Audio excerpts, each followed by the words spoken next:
Tudo fica mais fácil em uma análise sintática quando começamos pela análise morfológica de uma oração.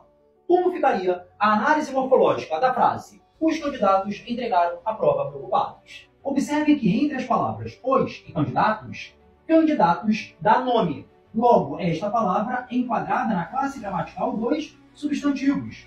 Este os, que acompanha o substantivo para especificar os seres nomeados pelo substantivo, deve ser enquadrado na classe gramatical dos artigos. É um artigo definido, um determinante do substantivo. Após o substantivo, nós temos uma palavra que expressa ação e foi conjugada, para indicar que a ação já aconteceu. Logo, esta palavra é enquadrada na classe dos verbos. Em seguida, nós temos as palavras a e prova. Das duas, qual é que dá nome?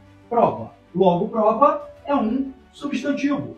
Este a, assim como a palavra os, acompanha o substantivo para especificar, para determinar a coisa nomeada pelo substantivo. Logo, este a também funciona como um artigo definido. E, finalmente, nós temos a palavra preocupados, que indica uma característica sobre outro termo da oração, candidatos. Logo, preocupados, já que caracteriza o substantivo, é enquadrada esta palavra na classe gramatical dos adjetivos. Vejamos como ficaria a análise sintática desta oração que já analisamos morfologicamente no nosso último encontro. Toda análise sintática se inicia pelo verbo, que vocês já identificaram na aula anterior. Entregaram é o verbo. A partir do verbo, nós vamos perguntar: quem entregou a prova preocupado? A resposta será os candidatos. Assim fazemos a nossa linha imaginária para separar o sujeito do predicado. Observem que o sujeito é formado por duas palavras, um artigo definido e um substantivo.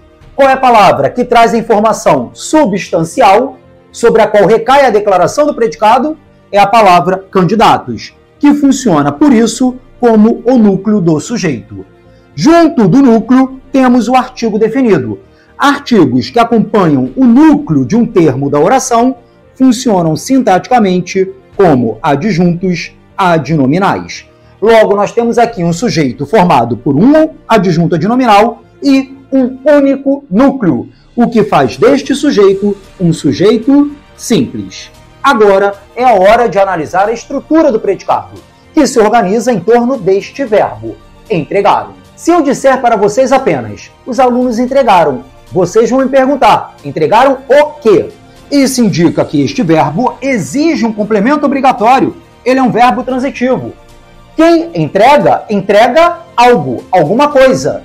O verbo pede complemento sem preposição, o que faz dele um verbo transitivo direto. Sendo o verbo transitivo direto, ele precisa do seu complemento obrigatório, que é o objeto direto. Considerando o contexto, se eu perguntar, os candidatos entregaram o quê? A resposta será a prova. Logo, a prova funciona como objeto direto, o complemento do verbo transitivo direto. Vejam que o objeto direto é formado por duas palavras, um artigo definido e um substantivo. Qual é a principal? Que traz a informação substancial, o substantivo. Logo, o substantivo desempenha sintaticamente o papel de núcleo do objeto direto. E artigo, que acompanha o núcleo de um termo da oração, funciona como um adjunto adnominal. Lá no final, aparece a palavra preocupados, que vocês viram lá na morfologia, que funciona como um adjetivo. Observem que este adjetivo, dentro deste contexto sintático, está caracterizando o sujeito. Os candidatos estavam preocupados. Já que este adjetivo caracteriza o sujeito, ele funciona sintaticamente como predicativo, mais especificamente como um predicativo do sujeito. Agora é hora de classificar o predicado, fazendo as perguntinhas de sempre. Este predicado teve verbo de ligação? Não. Teve predicativo? Sim. Quando o predicado não tem verbo de ligação, mas tem um predicativo, ele deve ser chamado de predicado verbo nominal.